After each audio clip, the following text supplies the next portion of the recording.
Once upon a time, in the faraway village of Nola, there lived a man called John.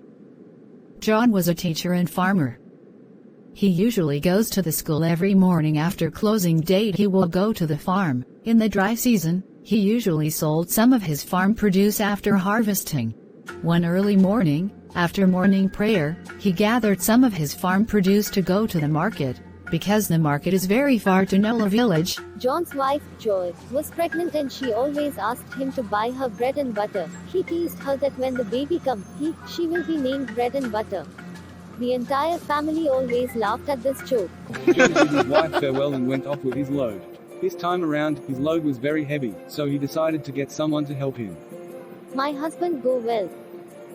He got a man called Selekai who agreed to carry the load to number 100. John didn't know that Selekai was a bad man.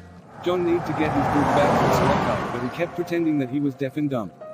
John did not know what to do but started fighting with Selekai. When they got to the market, John paid Selekai the money, but Selekai refused to give him back his load. He pretended that the load to him and brought out a shirt from the bag to make it look as if he was selling it to John. The Doggery, the palace police officer, come and irate both of them for fighting in the village. Now, the king had a very wise girl. He was very proud of her.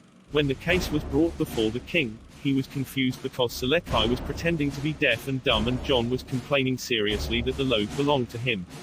The king had been asking the princess to marry. When the king called her to come before him, the queen was discussing the issue of marriage. She asked her daughter to dress very well before going into the court. The princess agreed because she was an obedient and beautiful daughter. When she appeared in the court, everybody present agreed that she was very beautiful. The king asked her to judge the case. She listened to John and watched Selekai pretending to be deaf and dumb. She quickly thought of an idea. She told her father that since they wanted her to marry, she had found Selekai to be the right person. She knelt before her father and asked for his permission to marry Selekai. Selekai was so happy that he jumped up in excitement and shouted for joy, forgetting that he had been pretending to be deaf and dumb. The king was very proud of his beloved daughter.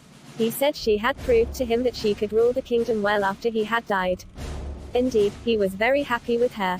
The king returned John's thing to him, but Selekai was punished for being dishonest.